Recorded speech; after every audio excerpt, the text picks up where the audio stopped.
안녕하세요, 다올드입니다. 지난 주말 암호화폐 시장 크게 요동쳤습니다. 바로 미국과 이란 사이의 군사적 충돌이 큰 이슈였고요. 미국이 이란 핵시설을 공습을 했고, 이에 이란은 호르무즈 해협 봉쇄를 경고하면서 국제 유가가 급등을 했고, 이 이슈가 주말에 발생했기 때문에 주식시장 같은 경우는 주말 동안에 닫혀 있는데요. 코인 시장은 24시간 돌아가는 시장이기 때문에 이 리스크를 그대로 다 맞이했다라는 겁니다. 그래서 위험자산 회피 현상이 생겨나면서 코인 가격이 일시적으로 크게 하락을 했고요. 이 여파로 대규모 청산이 일어났습니다. 롱 물량들의 스퀴즈가 일어나면서 가격이 연쇄적으로 더 빠져나가는 현상이 생겼었고요. 단 하루 만에 무려 1조 4천억 원이 넘는 롱 포지션이 강제 청산이 되었고요. 암호화폐 전체 시가총액은 한때 3조 달러까지 초반까지 밀렸다가 현재는 조금씩 회복을 하는 모습을 보여주고 있습니다. 버블 차트로 보시면요. 100위권 내 코인들 대부분이 10에서 20% 가까이 하락을 한 것을 볼 수 있고요. 파이 역시 최근 일주일 사이 약 15% 하락한 것을 살펴볼 수 있습니다. 비트코인도 최근 하락을 했지만 무엇보다도 진짜 힘든 건 알트코인 중심으로 포트폴리오를 구성한 코인 투자자가 아닐까 싶습니다. 그리고 이 분위기는 바로 비트코인 도미넌스 차트를 보면 알 수 있는데요. 현재 비트코인의 도미넌스가 65%를 돌파했습니다. 이 수치가 높을수록 시장에서 비트코인은 잘 버텨내고 있지만 대부분의 알트코인들은 상대적으로 크게 무너졌다는 신호이고요. 자, 하지만 파이를 비롯해서 여러 메이저 알트코인을 가지고 있는 분들, 특히 시총 상위권에 들어가 있는 메이저 알트를 보유하고 있는 분들이 그럼 이 상황을 단순히 부정적으로만 봐야 할까? 이런 질문을 던져보면 저는 꼭 그렇게 생각하지는 않습니다. 과거 패턴을 보면요. 비트코인 도미넌스가 70% 근처에서 고점을 찍고 나면 비트코인 도미넌스가 급격하게 하락하는 패턴을 보여줘 왔습니다. 비트의 도미넌스가 하락하는 시기가 알트코인 불장이 펼쳐지는 시기라고 보시면 되겠습니다. 패턴은 항상 반복되어 왔었습니다. 비트코인이 먼저 시세를 끌어올려주고 또 비트의 가격이 주춤거릴 때 시장에 남은 자금은 더 큰 수익을 찾아 알트코인으로 이동을 해오고 이더리움 및 알트코인들이 가격이 크게 상승하는 흐름이 반복이 되었죠. 물론 이 도미넌스를 얘기하기에 앞서서 전제 조건이 하나 붙는데요. 비트코인 가격이 전체적으로 상승 추세에 있어야 된다는 것입니다. 물론 이 부분도 조금 뒤에서 설명을 해드리도록 하겠습니다. 그리고 이번에 알트코인 시즌이 올해 안으로 온다면 이 알트코인들이 급격하게 상승하는 시기가 길어봤자 한두 달 안팎일 수 있기 때문에 지금 우리는 미리 준비를 하고 버텨야 하는 시간을 보내고 있는 것입니다. 현재 보시는 건 바로 알트코인 시즌 인덱스 차트인데요. 현재 이 지수는 수치가 25포인트 아래로 내려가면 현재는 비트코인의 시즌이다 이렇게 해석을 하고 있고요. 하지만 이 수치는 무려 12포인트까지 내려가 있습니다. 이 수치가 낮을수록 알트코인 위주의 홀더들은 더 고통스러울 수밖에 없겠고요. 그래서 최근 봐왔던 수치 중 가장 낮은 수치를 보여주고 있기 때문에 그만큼 비례해서 알트코인 홀더들은 더 고통스러운 시간을 보내고 있다는 얘기가 되겠습니다. 하지만 이것은 누구에게나 똑같은 상황이지만 누구에게는 고통의, 좌절의, 분노의 시간으로 여겨질 수도 있겠고요. 또 다른 누군가에게는 이 기회의 시간으로 보일지도 모르겠습니다. 역사적으로 알트의 대불장이 오기 직전에는 항상 이렇게 지수가 극단적으로 낮은 지점을 통과를 했었습니다. 그 당시 주변의 사람들은 알트코인 불장은 이제 끝이 났다. 올해는 더 이상 알트코인 시즌은 오지 않는다. 항상 이런 얘기를 했었고요. 그리고 모두가 포기를 하고 떠나던 그 시간에 묵묵히 준비해왔던 알트코인 투자자들이 큰 수익을 거두는 경우가 반복이 되어 왔었습니다. 결국 투자는 단순한 이치의 반복 같습니다. 모두가 두려움에 휩싸일 때 조금이라도 더 모으고 채굴하고 홀딩한 사람들이 더 큰 수익을 올리고 더 크게 웃는 그런 시장이다 말씀드릴 수 있겠습니다. 그렇다면 우리는 이 최악이라고 불리우는 이 시점에서 어떤 긍정적인 지표들도 함께 보면서 이 퍼즐을 맞추어 나가고 좀 더 존버를 할 수 있겠는가, 이게 정말 중요한 부분이 될 텐데요.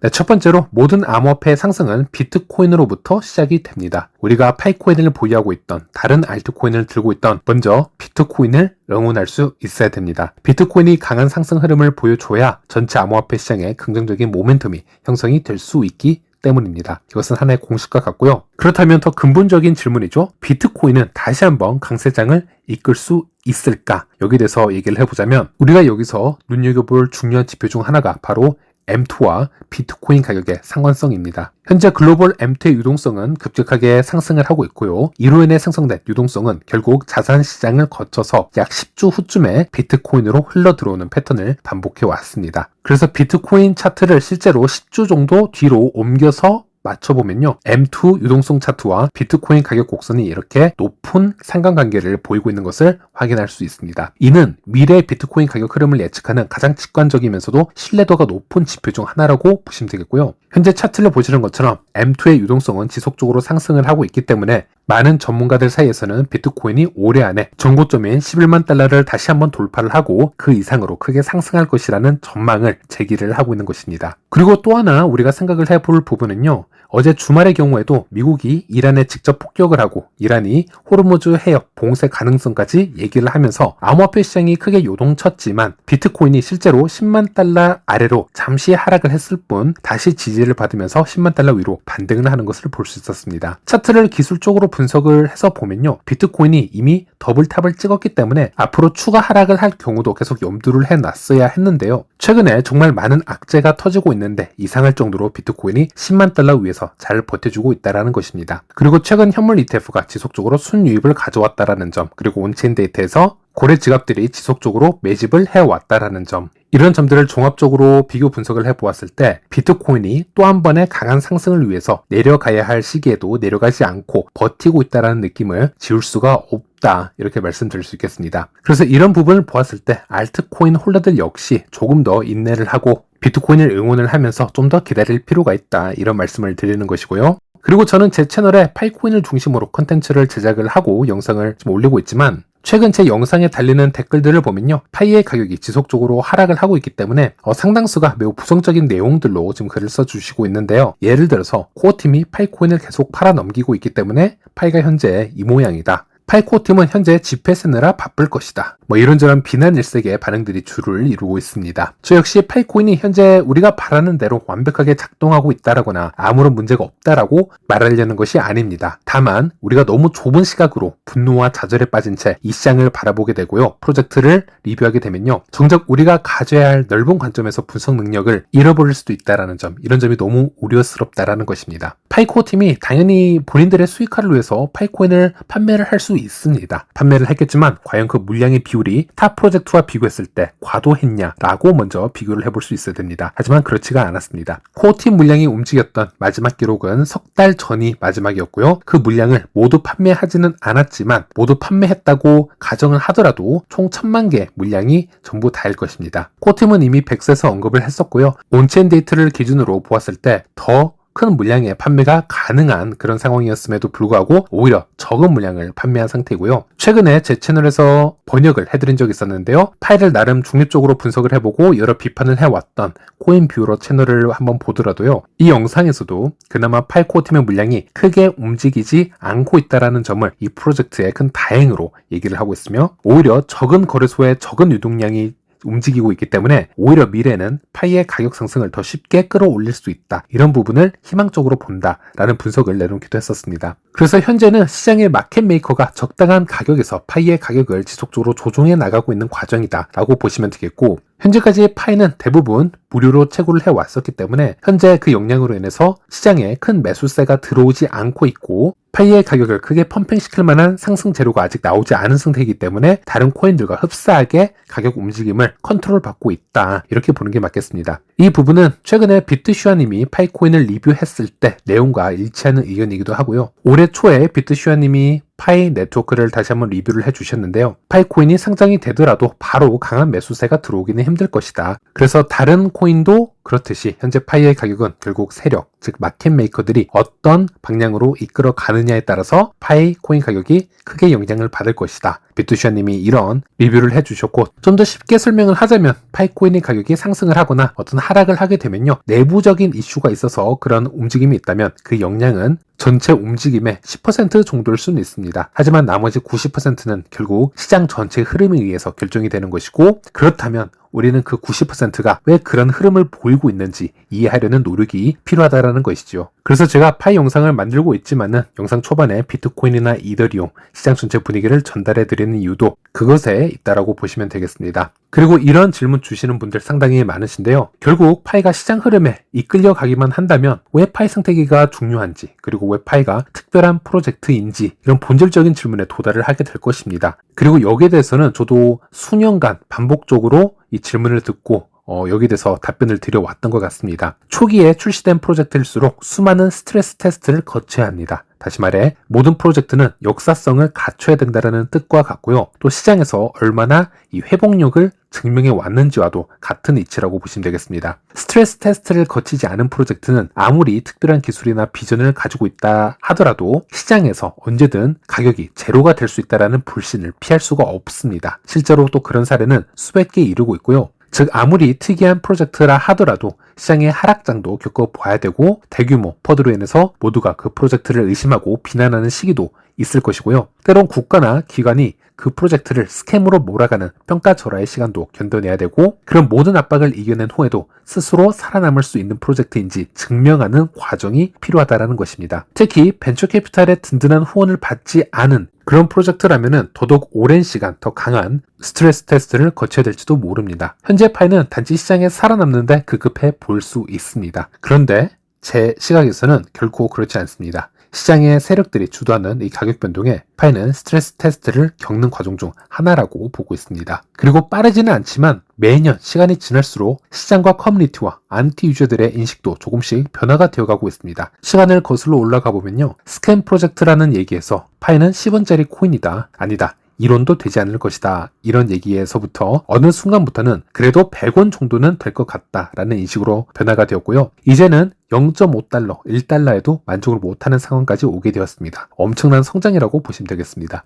또는 올해 2025년 1월까지만 하더라도 오픈 네트워크는 불가능하다. 손에 장을 지지겠다라는 분들 정말 많으셨습니다. 제 채널 댓글에는 온갖 비난이 쏟아졌습니다. 그러나 올해 2월 실제로 오픈 네트워크로 전환되었고 거래소 상장이 되었을 때 커뮤니티는 또 반대로 들떴지만 이번엔 외부의 평가는 여전히 냉정했었습니다. 매도세, 중앙화 문제, 코어팀에 대한 지적 등 끊임없는 우려가 있었습니다. 하지만 시간이 조금씩 흐르면서 이 미디어의 분위기도 조금씩 변하고 있습니다. 파이는 여전히 중상위권 시가총액을 유지를 하고 있고요. 다양한 영역에서 조금씩 존재감을 드러내고 있습니다. 이를 통해서 언론이나 비평가들조차 서서히 파이에 대한 시각을 바꾸고 있는 것을 저는 체감적으로 느끼고 있습니다. 저는 이것이야말로 파이가 스트레스 테스트를 견디고 있고 역사성을 조금씩 만들어가는 과정이다. 이렇게 표현을 하고 싶습니다. 단순히 생존을 위한 몸부림이 아니라 미래에 더 큰 대우를 받기 위한 밑거름이 되어가고 있다. 이렇게 말씀드리는 것입니다. 그래서 코인뷰러 채널에서 파이코인을 리뷰를 했듯이 올해 파이는 3달러에서 5달러까지 도달을 할 수도 있겠죠.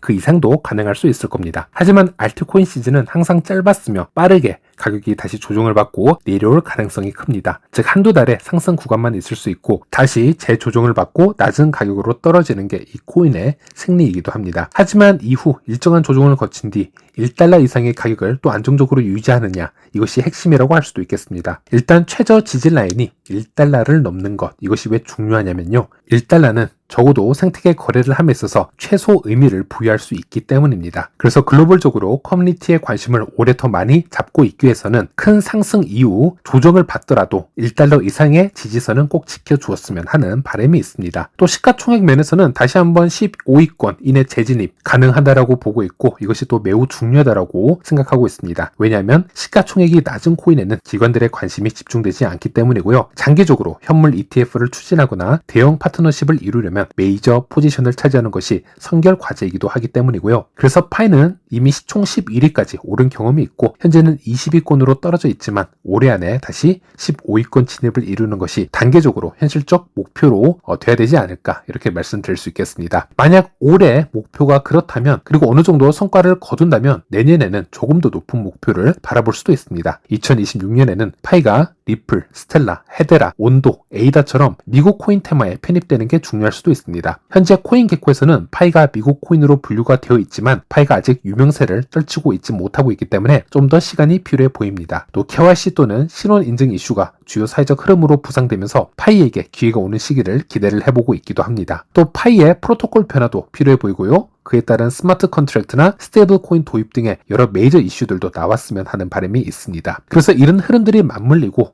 또 주요 미디어에서도 파이에 대한 진지한 분석이 다시 나오기 시작을 하고 커뮤니티에서 추진하는 다양한 프로젝트들이 구체화가 되고 그렇다 보면요. 내년에는 아니면 내후년에는 파이데이와 같은 글로벌 이벤트가 더욱 안정적이고 긍정적인 시선으로 조명이 될 수도 있습니다. 그렇기 때문에 현재는 가격에 휘둘리고 있는 파이지만 여전히 파이 생태계를 얘기를 하고 파이 디앱을 얘기를 하고 파이 커뮤니티를 얘기하는 부분 아직도 중요한 부분이 맞습니다. 이런 요소들이 펀더멘탈이 될 것이고 파이가 여러 스트레스 테스트에서 이겨낼 시점에 이런 밑거름을 바탕으로 더 좋은 생태계로 성장할 가능성 충분히 있을 겁니다. 그래서 우리가 파이 가격에 대해서만 얘기를 하는 것, 또 차트를 보는 것, 또는 우리가 이 세력의 가격 장난 속에서 이해를 하고 살아남는 것, 또 나름대로 잠시 가격을 잊어버리고 생태계에 집중을 해서 생태계를 얘기하는 것, 이 모든 것이 연관이 되어 있고 다 필요한 부분이다. 각자 필요한 시기들이 따로 있는 것이다. 저는 이렇게 말씀드려 보겠습니다. 오늘 영상은 결국 파이를 얘기함에 있어서 파이의 디테일한 정보나 업데이트를 떠나서 이 멘탈의 중요성, 그리고 파이를 어떤 마인드로 우리가 장기적으로 지켜봐야 되는지, 또 우리가 파이를 보면서 왜 암호화폐 시장을 함께 이해를 해야 되는지, 왜 비트코인이 중요하고 왜 이더리움이 중요한지, 왜 알트코인 시즌이 중요하고 왜 펀더멘탈이 중요한지, 이런 부분을 전체적으로 공유해드리는 시간이었다고 봅니다. 이번 영상은 여기까지 하도록 하겠고요. 다음 시간에서 다시 찾아뵙도록 하겠습니다.